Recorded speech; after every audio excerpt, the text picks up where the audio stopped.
Assalamualaikum Bu Madiana. Waalaikumsalam Bu. Iya, bagaimana kabarnya hari ini? Oh, alhamdulillah baik. Alhamdulillah sehat. Sudah siap untuk melakukan proses coaching? Sudah. Ya, rencana sama siapa coachingnya hari ini? Sama Bu Nana. Oke, jadi sama Bu Nana ya. Baiklah Bu Madiana, kegiatan kali ini proses coaching Ibu, insya Allah nanti saya akan jadi atau berperan sebagai observernya. Dan dalam kegiatan ini saya sebagai observer ada beberapa prinsip yang akan saya amati dari kegiatan yang akan Ibu lakukan. Prinsip seorang coach diantaranya adalah kemitraannya, terus proses kreatifnya, kemudian memaksimalkan potensi dari coachingnya. Kemudian selain itu juga ada beberapa kompetensi inti yang akan saya amati. Di antaranya adalah terkait dengan kehadiran penuh Ibu sebagai coach, kemudian menjadi pendengar aktif, kemudian mengajukan pertanyaan-pertanyaan yang berbobot, dan juga menerapkan alur tinta. Nah, baik Ibu Mardiana, di antara beberapa kompetensi inti yang sudah saya paparkan tadi, kiranya mana yang akan lebih Ibu kuatkan dalam kegiatan kali ini? Pada saat nanti saya coaching bersama Bu Nana, mungkin yang lebih saya kuatkan itu Bu pada kehadiran penuh. Saya akan menjadi pendengar yang baik saat coaching, mungkin melihat masalah yang berbagi. Oke, berarti presence ya, kehadiran penuh. Oke, baiklah. Kehadiran penuh yang akan dikuatkan, kemudian apa yang menjadi tolak ukur Ibu Mardiana sendiri sebagai coach dari kegiatan coaching hari ini? Tolak ukurnya itu Bu, nanti saya ingin si coach ini nanti mendapatkan solusi atau strategi dari masalah yang ada. Jadi bisa aktif ya, aktif mengutarakan segala maksud dan tujuannya. Baik Ibu, semoga harapan yang Ibu inginkan nanti bisa tercapai dan terlaksana dengan lancar kegiatan coach ini, dan ingat untuk selalu menerapkan prinsip dan juga kompetensi sebagai seorang coach. Semoga lancar dan dapat terlaksana dengan baik. Selamat melaksanakan. Iya. Assalamualaikum warahmatullahi wabarakatuh Bu Nana. Waalaikumsalam Ibu. Iya, gimana kabarnya Bu Nana? Baik Bu. Iya. Tapi sepertinya nih saya lihat nih Bu Nana kayak ada masalah nih Bu Nana. Kira-kira apa nih yang ingin dibagikan? Iya, saya ini bingung Bu menghadapi anak saya. Jadi saya mau berbagi masalah tentang proses pembelajaran saya di kelas nih Bu. Apa nih yang terjadi pada proses pembelajaran Bu Nana di kelas? Masalah apa itu? Ini Bu, salah satu siswa saya ini, dia itu sulit sekali untuk konsentrasi, itu sulit sekali. Jadi seringkali dia ini memecah konsentrasi temannya. Misalnya di kelas nih, teman-teman lagi asik melakukan kegiatan atau sedang berdiskusi, menyaksikan video, dia ini selalu mulai dia gangguin gitu, lempar atau toel atau kan orang lagi konsentrasi ini kan, digangguin, diajak ngobrol, langsung terpecahkan. Atau saat inilah Bu, sederhananya, misalnya saat sedang melakukan teknik stop nih, ini kan mendengar musik relaksasi, teman-teman memejamkan mata, itu dia tuh nanti buka matanya, senyum, ketawa ke TV, dia ngetawain muka temannya yang lagi memejamkan mata tuh kan, nanti ditowelnya. Jadi seperti itu Bu. Jadi dengan tingkahnya ini justru dia mengganggu teman lain di kelas. Baik. Jadi kira-kira nih apa nih yang ingin Ibu Nana atau solusi apa nih yang Ibu Nana ingin dapatkan pada saat kita obrolan nanti? Harapan saya dengan pembicaraan ini, misalnya saya mendapatkan solusi Bu, bagaimana saya mengkondisikan salah satu siswa saya ini biar tidak dia bisa lah mengikuti pembelajaran di kelas, tidak mengusili temannya lagi, seperti itu, biar dia bisa konsentrasi gitu. Iya, baik.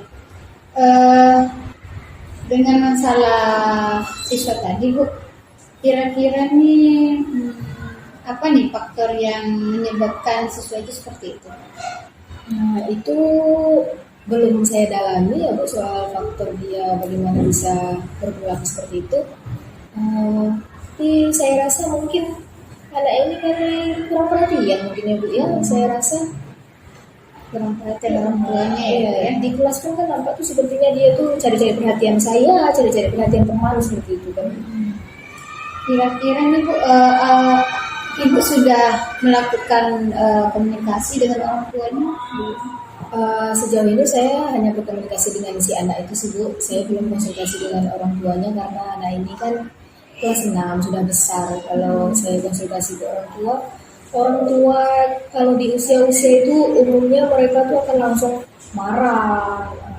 Saya nggak mau anak saya tuh mentalnya tersakiti pula sama orang tua ini. Makanya saya sejauh ini saya masih mengingatkan si anak ini aja sih Bu.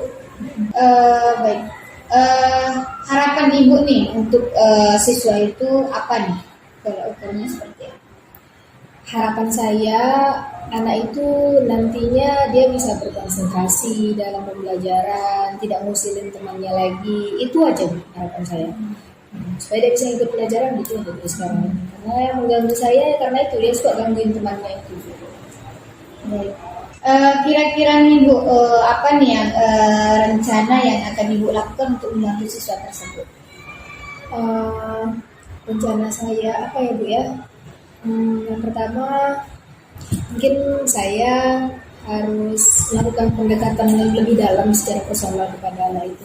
Mungkin saya belum terlalu dekat mungkin sama dia, masih kurang saya mungkin pendekatan saya terhadap dia. Jadi saya harus melakukan pendekatan lebih dalam untuk mengetahui apa latar belakang dari dia sehingga aktif banget di kelas gitu dengan temannya. Mungkin ada kebutuhan dari dirinya sebagai manusia yang masih kurang mungkin Bu. Lalu yang kedua, saya akan mencoba berkonsultasi kali ya Bu dengan orang tua nih gimana anak ini mungkin bisa dinasihati dengan baik-baik oleh orang tua di rumah.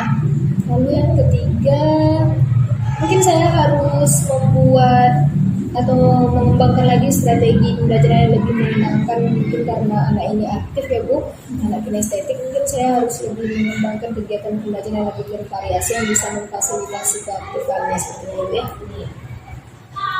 Baik Bu Nana, jadi ada 3 pendekatan atau strategi yang akan dilakukan nih. Yang pertama tadi Bu bilang ada pendekatan personal, yang kedua konsultasi dengan orang tua, terus yang ketiga mengembangkan strategi kegiatan pembelajaran yang bervariasi. Nah, dari ketiga ini mana nih yang paling Ibu inginkan atau spesifiknya kemana gitu agar tujuan yang ingin Ibu ketercapaian Ibu itu tercapai? Dari ketiga ini yang paling bisa saya lakukan amat mudah sebenarnya saya harus melakukan pendekatan personal walaupun tidak menutup kemungkinan juga sih saya melakukan dua rencana yang lain lagi tapi mungkin yang pertama harus saya lakukan adalah melakukan pendekatan di karena ini. Baik, kira-kira nih Bu, kapan nih akan Ibu rencanakan atau terapkan strategi ini kepada siswa? Waktunya kapan? Untuk melakukan pendekatan itu tidak perlu lama-lama juga, itu mungkin besok bisa saya lakukan. Demikian juga dengan konsultasi dengan orang tua, lalu untuk penerapan strategi pembelajaran yang lebih bervariasi, insya Allah akan segera saya pikirkan, mungkin besok bisa saya terapkan juga di sekolah seperti itu. Baik, saya rasa obrolan kita pada kucing hari ini cukup ya Bu Nana. Kira-kira nih dari hasil obrolan kita tadi nih, apakah harapan Ibu atau solusinya dapat dari masalah yang Ibu hadapi? Sudah tergambar sih Bu apa yang harus saya lakukan untuk menghadapi anak ini. Baik. Terima kasih atas waktunya Bu Nana. Saya terima kasih pada hari ini. Saya akhiri dengan wassalamualaikum warahmatullahi wabarakatuh. Waalaikumsalam warahmatullahi wabarakatuh. Baik Bu Mardiana, oke saya tadi sudah menyaksikan Ibu Mardiana sebagai coach sedang bercakap-cakap melakukan proses coaching bersama Ibu Nana sebagai coaching. Oke, sebelum saya mengulas semua tentang kegiatan Ibu, apa sih yang Ibu rasakan setelah melakukan kegiatan ini? Yang saya rasakan senang sih Bu, karena saya bisa menggali informasi, terus si coach pun bisa mendapatkan solusi dari masalah yang Oke, alhamdulillah ya bisa bermanfaat. Oke. Kemudian tadi perasaan Ibu senang. Kemudian adakah mungkin tantangan atau hambatan dari kegiatan coaching tadi?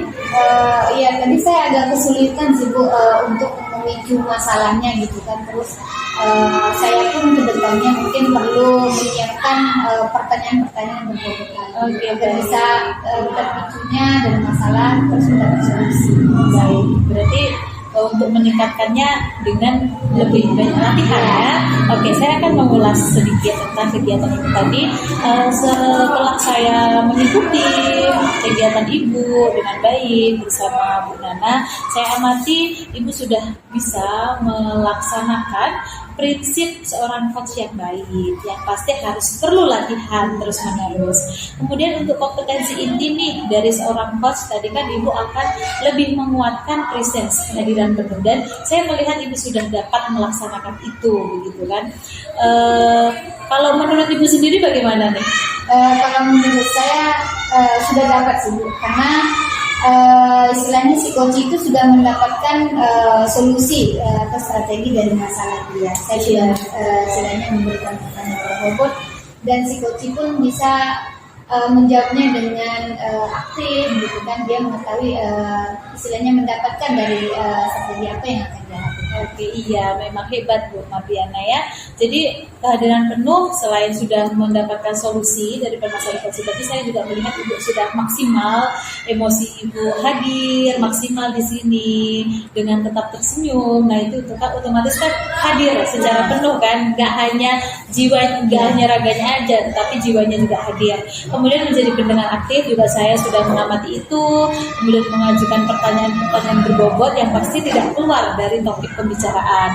Kemudian menerapkan alur tirta, saya tadi juga udah amati semuanya dapat tercapai dengan baik, termasuk juga tujuan dari pembicaraan, kemudian identifikasi masalahnya di mana, rencana aktif dan juga tanggung jawabnya. Baik, terus belajar dan terus latihan ya Ibu Mardiana, semoga sukses selalu.